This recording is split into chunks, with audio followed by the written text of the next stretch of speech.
Assalamualaikum warahmatullahi wabarakatuh.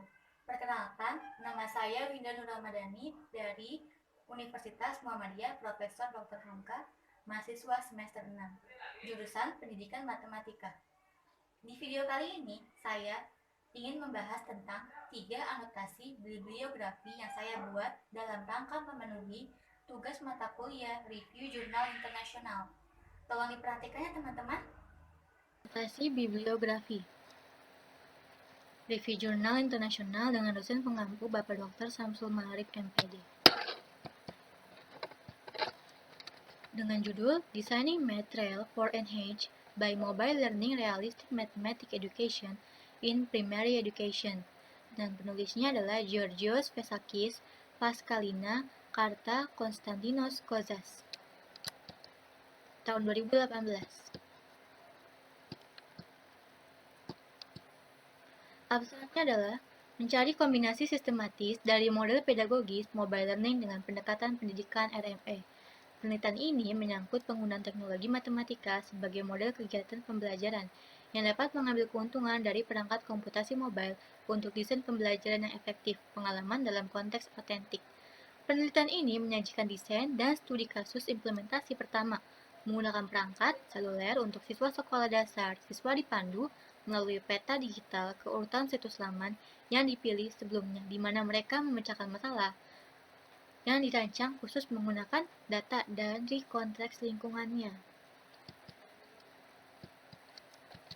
Selanjutnya, abstraknya masih berlanjut. Para siswa mengukur dimensi benda nyata, baik dengan instrumen konvensional atau dengan aplikasi pengukuran tablet mereka.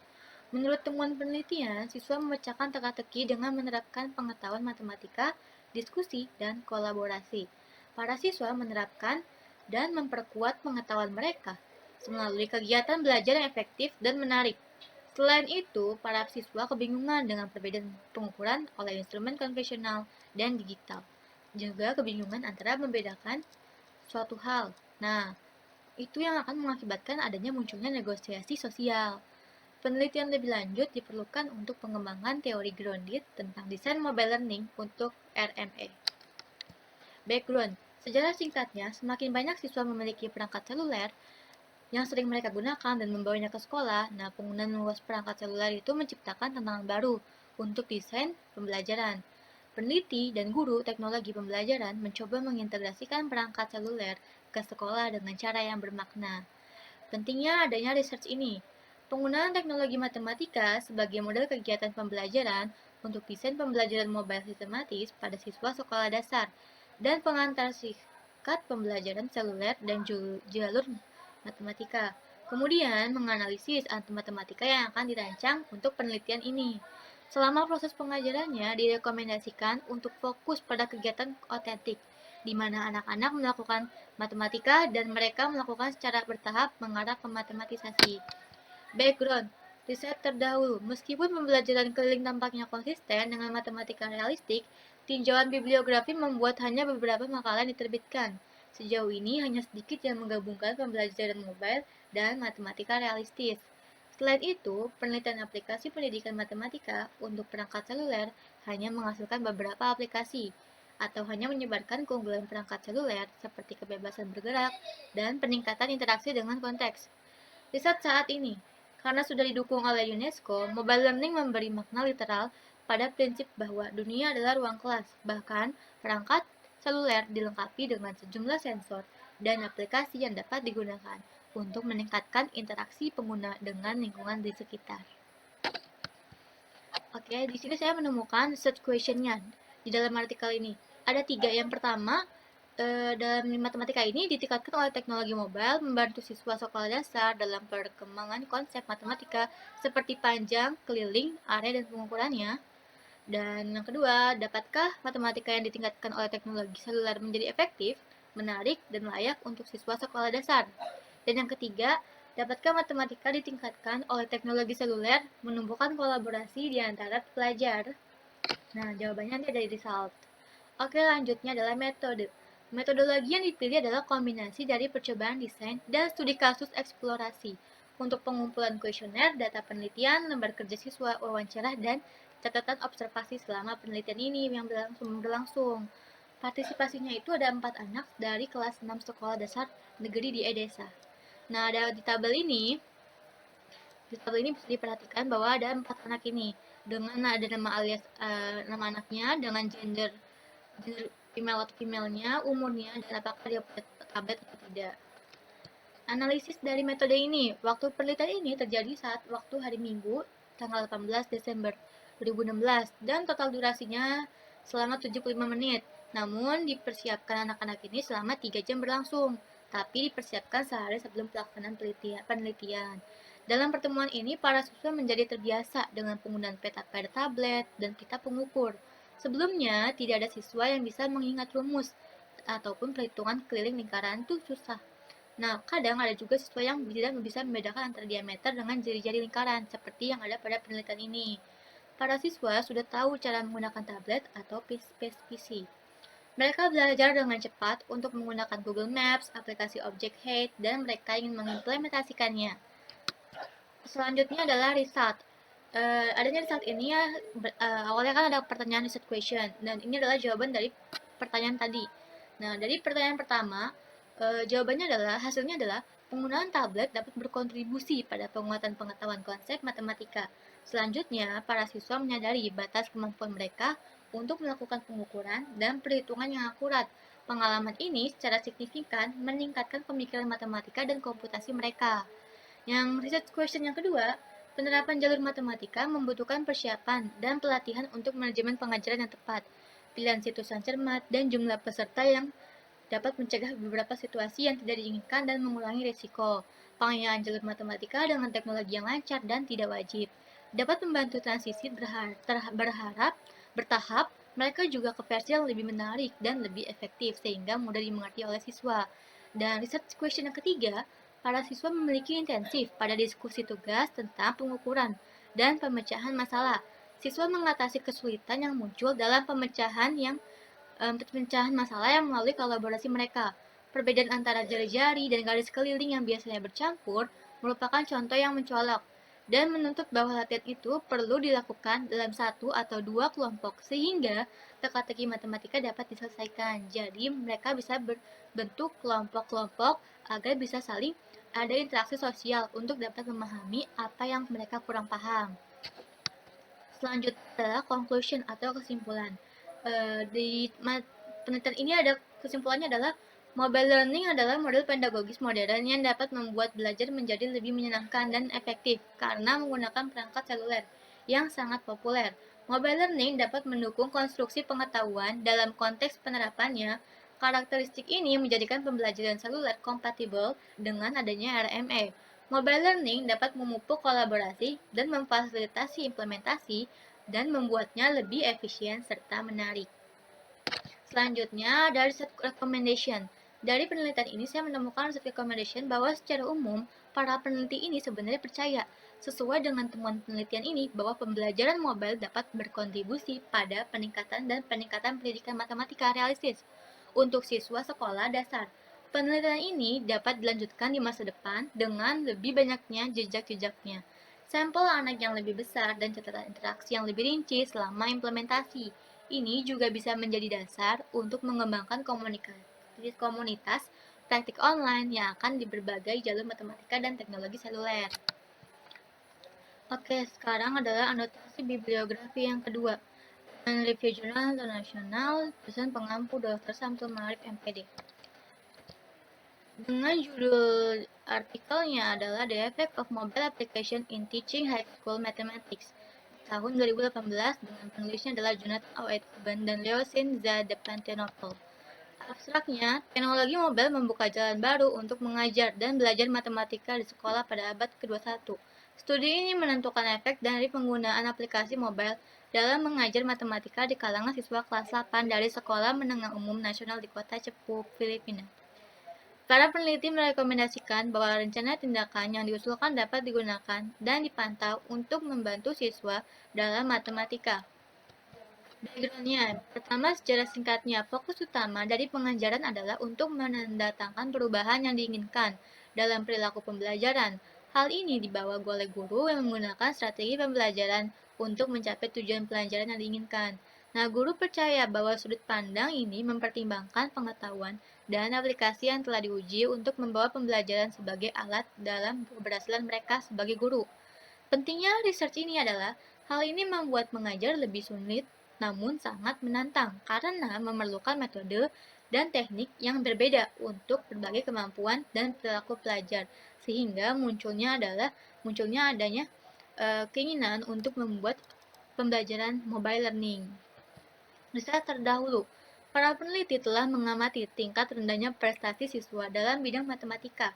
Para siswa ini lebih baik dalam pembelajaran hafalan dan buruk pada pembelajaran pemahaman dan keterampilan dalam pemecahan masalahnya.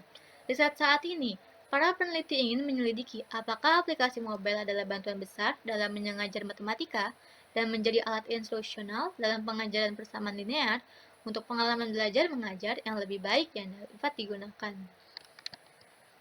Research question-nya dalam artikel ini adalah, apakah aplikasi mobile adalah bantuan besar dalam mengajar matematika untuk siswa kelas 8 dari Sekolah Menengah Umum Nasional?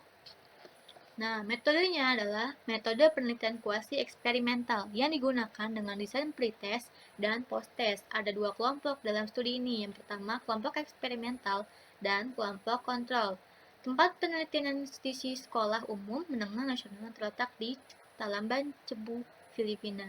Subjek penelitian adalah dua kelompok siswa kelas 8 dengan setiap kelompok masing-masing 40 orang.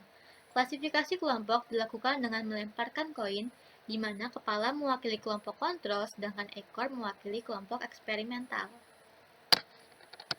Nah, dari situ kita bisa menganalisis metodenya yang ada di dalam artikel ini. Dalam identifikasi kelompok, para peneliti melemparkan koin. Kelompok kontrol mendapatkan metode tradisional mengajar, sementara kelompok eksperimental mendapatkan aplikasi mobile berdasarkan metode konvensional mengajar matematika.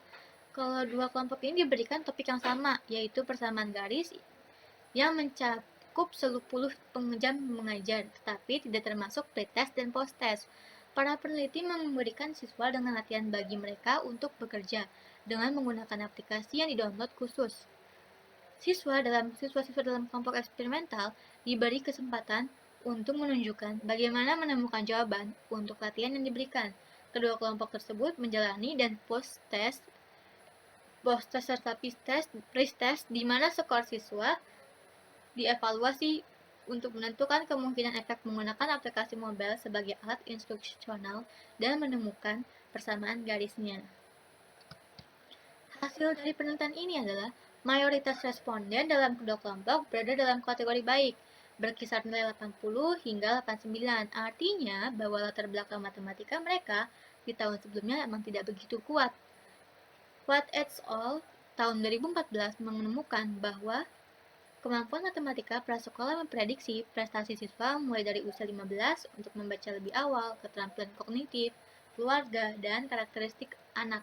Selanjutnya, pada tabel menunjukkan bahwa sebagian besar responden adalah orang-orang sebagai kemampuan analisis. Lebih lanjut, menyiratkan bahwa kedua kelompok setara dengan sebanding mengenai nilai akhir mereka dalam matematika, yaitu 7.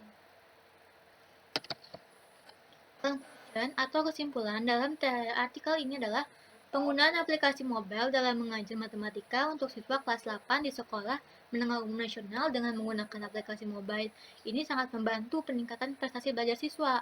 Nah, sejalan dengan kualitas pendidikannya, administrasinya yang harus menegakkan dan menyertakan penggunaan aplikasi mobile dalam melaksanakan pembelajaran secara maksimal. Guru juga harus membekali dengan tren terbaru bagi belajar untuk menjadi kompetitif secara global. Jadi, pembelajaran akan terlaksana dengan efektif dan efisien. Dan saya menambahkan research recommendation dalam artikel ini. Nah, para peneliti merekomendasikan bahwa yang pertama, Departemen Edukasi harus meninjau kompetensi yang akan bahas dalam setiap jangka waktu penilaian karena ada kompetensi yang terlalu banyak sehingga tidak dapat ditangani oleh guru dengan para peserta didik. Yang kedua, sebagai administrator, sekolah harus melakukan survei dan menggunakannya untuk menemukan topik yang sesuai untuk pengembangan profesionalnya. Nah, yang ketiga, koordinator subjek harus membimbing dan membantu guru dalam pembuatan alat pengajar dalam pilihan strategi pengajaran yang sesuai untuk jenis peserta didik. Yang keempat, Guru dalam matematika harus dikirim ke seminar, lokakarya, dan konferensi untuk memperbarui strategi pengajaran mereka dalam rangka untuk membuat mereka lebih inovatif dalam membuat belajar berbuah dan menyenangkan, sehingga mudah menyenangkan pembelajarannya. Dan yang terakhir, siswa harus memiliki akses reguler teknologi yang mendukung pembelajaran sehingga dapat memajukan pemikiran matematis, penalaran, pemecahan masalah, dan keterampilan komunikasi mereka. Oke, sekarang review jurnal internasional, anotasi bibliografi yang ketiga. Dengan judul Research Trend in the Use of Mobile Learning in Mathematics. Penulisnya adalah Helen Crampton and Diana Brooke. Abstraknya di sini adalah penggunaan mobile learning pada pendidikan tumbuh dengan sangat cepat. Untuk memahami bagaimana mobile learning digunakan di dalam dunia pendidikan, maka sangat penting untuk mendapatkan pemahaman kolektif dari penelitian yang telah dilakukan. Sebenarnya, penelitian ini dari 36 studi dalam mobile learning di bidang matematika dari tahun 2000 sampai seterusnya. Dan terdapat peningkatan dalam penelitian kemampuan perangkat mobile untuk tujuan-tujuan dalam rangka pendidikan. Bukti empirisnya menunjukkan bahwa guru tertarik menggunakan perangkat mobile ketika kelas berlangsung, meskipun beberapa review ini memberikan sumber informasi yang kuat tentang mobile learning. Mereka tidak menyediakan data pada subjek tertentu. Oleh karena itu, beberapa review tersebut hanya dapat digunakan sebagai informasi umum pada semua mata pelajaran yang tidak membantu bagi mereka yang melihat pada bidang tertentu. Tujuan dari studi ini adalah untuk mengumpulkan dan mengeksplorasi bukti empiris penggunaan mobile learning di matematika. Ini adalah review pertama yang menyediakan koleksi komprehensif mobile learning dan untuk memulai sebuah diskusi berbasis bukti pada mobile learning dalam mengajar matematika. Selanjutnya, di background-nya atau latar belakangnya, riset terdahulu yang saya temui dalam artikel ini adalah para penulis sebelumnya menyatakan bahwa tantangan bagi riset mobile learning adalah berhenti, berbalik, dan mencerminkan hasil penelitian untuk menghindari perangkap yang sudah diketahui. Studi sebelumnya telah memberikan gambaran besar bagaimana mobile learning yang terjadi di bidang pendidikan. Namun, studi ini tidak memberikan wawasan berharga ke konten bidang tertentu. Nah, oleh karena itu muncul nih, kenapa riset itu sangat penting. Nah, di dalam artikel ini tuh ada di kalimat latar belakangnya bahwa temuan studi ini dapat memberikan sugesti awal oleh Wycliffe dan Eriskon, yang dimana penelitian selanjutnya berdasarkan studi-studi tentang mobile learning dalam matematika. Studi ini juga bermanfaat bagi para peneliti, para penyandang dana, pemimpin pendidikan, pembuat kebijakan, dan pemangku kepentingan lainnya. Hasilnya dapat membantu dalam membuat keputusan dan mengalokasikan sumber daya yang diperlukan, dan membantu dalam membuat rencana untuk mendukung penelitian lebih lanjut.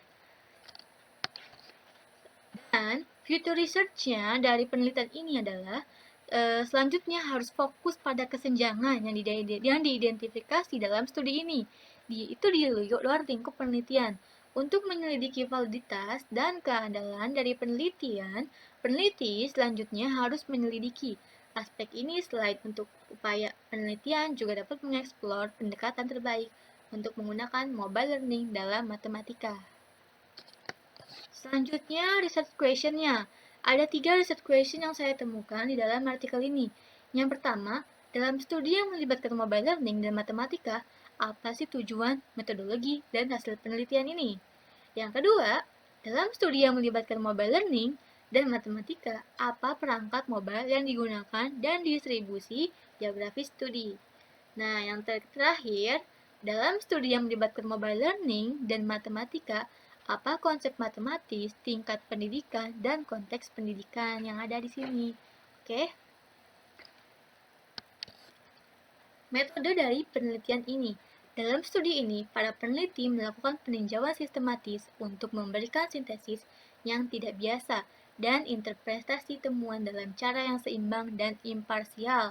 Sebuah tinjauan sistematis adalah seni dan ilmu dari mengidentifikasi, memilih, dan penelitian sintesis utama untuk memberikan gambaran yang komprehensif dan dapat dipercaya tentang topik yang sedang dipelajari. Para peneliti menggunakan data kuantitatif yang telah dikumpulkan.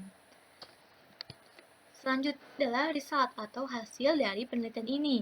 Dari pertanyaan yang pertama, kita bisa tahu bahwa tujuan research ini itu untuk ada 3, mengevaluasi efek dari mobile learning, merancang sebuah sistem mobile learning, dan menyelidiki efektif domain selama mobile learning. Terus, yang apa sih metode research ini? Nah, ada 2 jenis studi. Jenis pertama berfokus pada siswa yang terdiri dari 81% dari studi. Yang studi yang tersisa adalah tipe 2 yang difokuskan pada perangkat. Research yang outcome yang terakhir bahwa 71% studi melaporkan hasil belajar yang positif, 10% netral, dan tidak ada penelitian yang melaporkan hasil pembelajaran itu negatif. 18% melaporkan hasil yang tidak ada kaitannya dengan efek pada pembelajaran siswa. Berarti nggak ada pengaruhnya yang terakhir itu. Selanjutnya, result cuman menjawab pertanyaan yang kedua dari yang sudah di research question tadi. Nah, di ring kedua ini bisa dijawab bahwa mathematical concept itu mayoritas dari studi ini 64% tidak menunjukkan standar NCTM yang diajarkan secara spesifik. Aljabar, bilangan-bilangan, operasi standar yang paling sering dinyatakan itu 17%. Nah, sedangkan geometri hanya 2%. Analisis data dan probabilitas pengukuran dan proses tidak diwakili dalam beberapa studi. Yang kedua, educational level.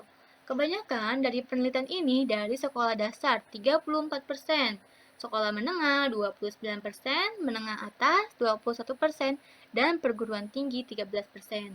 Ada juga pendidikan khusus yang hanya 2%. Ada penelitian dilaporkan pengaturan pre-K. Dan yang terakhir, type of educational context. Mayoritas studi berlangsung dalam konteks pendidikan formal 83%, sedangkan sisanya 17% berlangsung dalam konteks informal. 4 dari 6 studi yang dilakukan dalam pengaturan informal berlangsung dengan siswa sekolah menengah, 3 dari mereka studi terkonsentrasi pada pengukuran, dan yang keempat terkonsentrasi pada aljabar.